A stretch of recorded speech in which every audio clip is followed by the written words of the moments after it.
আলাইকুম। সুপ্রিয় দর্শক মণ্ডলী, আমাদের বাংলাদেশে হাজার হাজার রিতা-মিতা জন্ম নিতে পারে, তৈরি হতে পারে, এরকম আশঙ্কা আমার কাছে মনে হচ্ছে। আশঙ্কা জন্মেছে আমার কাছে।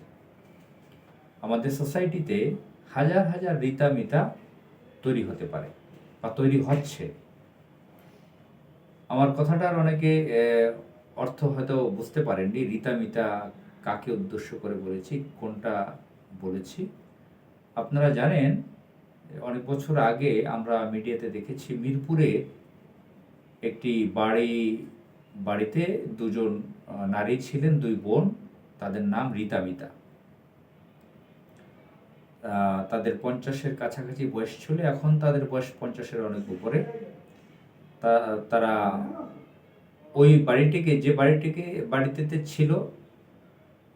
ছিল বাড়িটাকে ভুতুড়ে বাড়ি বলা হতো। তারা অনেক বছর, প্রায় অনেকের কাছে শোনা গেছে মিডিয়াতে যে 7 বছর তারা বাহিরের মানুষের সাথে তার দেখা সাক্ষাৎ ছিল না, যোগাযোগ ছিল না, কথাবার্তা ছিল না। তো তাদের চলাফেরা, কথাবার্তা অসংলগ্ন ছিল। ভয়ানক ধরনের সাইকোলজিক্যাল প্রবলেম ছিল। তারা দুই বোনই উচ্চশিক্ষিত, উচ্চ একাডেমিক শিক্ষিত, বিদেশি ডিগ্রিও হয়তো ছিল তাদের, নিজস্ব বাড়ি তাদের। তো এই বাড়িতে বাহিরের লোকজনের আসা যাওয়া ছিল না। দুই বোনই আনমেরিড ছিলেন, অবিবাহিত। তো আমাদের সমাজে হাজার হাজার রিতা-মিতা কিভাবে জন্ম নিতে পারে, এই যে রিতা-মিতারা, তাদের জীবনে যেটা হয়েছে, তাদের একাডেমিক উচ্চশিক্ষিত, উচ্চ ডিগ্রি থাকার কারণে তারা সহজে তাদের লাইফ পার্টনার ম্যানেজ করতে পারেননি। তারা বাছাই করতে গেছেন চরম আকারে, তাদের ডিগ্রির সাথে, স্ট্যাটাসের সাথে মিলিয়ে তারা তাদের কাছে ওরকম যোগ্য পাত্র তারা খুঁজে পাননি। প্রচুর বাছাবাছি করতেন। তো তাদের বয়স অনেক হয়ে গেছে, তাদের কথা বলার সঙ্গী ছিল না, পরিবারের লোকজন ছিল না। তারা একটা ঘরে থাকতে থাকতে তারা সাইকোলজিক্যাল প্রবলেমে চলে গেছে, মানসিক রোগী হয়ে গেছে। তো বাংলাদেশের সমাজ ব্যবস্থায় তো জানেন যে কোনো নর্মাল জিনিসকে খুব সাংঘাতিকভাবে উপস্থাপন করা হয় মিডিয়াতে, উৎসুক মানুষ ঝাঁপিয়ে পড়ে দেখার জন্য।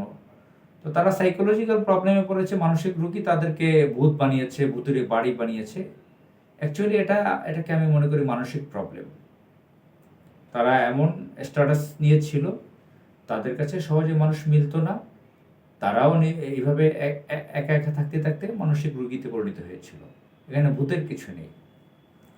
তো আমাদের সমাজে আমরা মফস্বল থেকে ঢাকা সিটি পর্যন্ত আমি ব্যক্তিগতভাবে যতটুকু আমার জানা আছে, আমাদের অনেক বোনেরা আছেন, অনেক নারীরা আছেন যাদের বয়স 40-এর উপরে, 30-এর উপরে, 50-এর উপরে আছেন।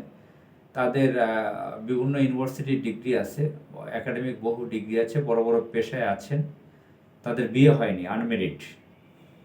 তারা প্রচুর বাছাবাছি করেছেন। তাদের যখন যৌবন ছিল, যখন 18, 19, 20 বছর, সরকার যে আইনটা করেছে 18 বছর বিয়ের বয়স, এটা তো আল্লাহর আইন না, সরকার আইন করেছে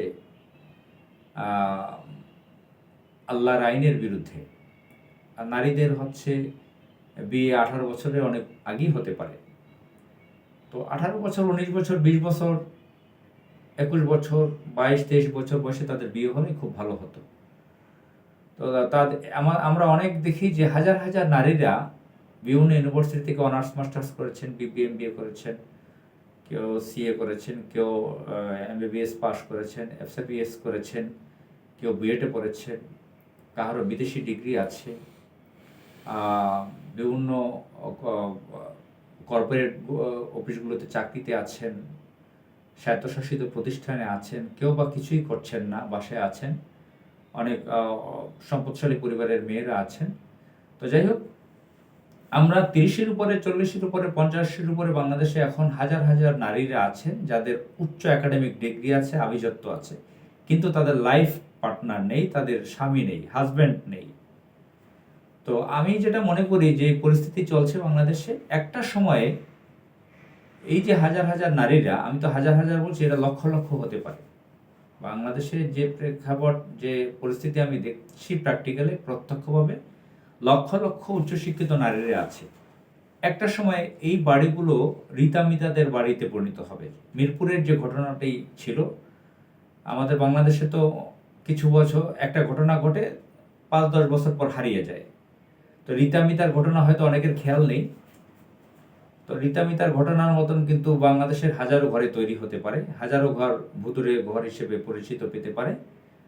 সুতরাং আমাদের ফিরে আসা উচিত ইসলামের পথে। মহান আল্লাহ তাআলা আমাদেরকে তৈরি করেছেন, এই বিশ্ব মণ্ডলকে তৈরি করেছেন আমাদের জন্য। আল্লাহ নর এবং নারীকে তৈরি করেছেন নির্দিষ্ট কিছু সিস্টেম দিয়ে। আমাদের সৃষ্টিকর্তা মহান রব্বুল আলমিনের দেওয়া নিয়মকানুন মেনে চলা উচিত, আল কোরআনের বিধান অনুযায়ী আমাদের চলা উচিত। তাহলে আমাদের হাজারো ঘর রিতামিতার ভুতুরে বাড়িতে পরিণত হবে না, আমাদের সোসাইটি পরিষ্কার পরিচ্ছন্ন হবে, আমরা আমাদের সমাজকে ফুলের মতো দেখতে পাবো। আসসালামু আলাইকুম।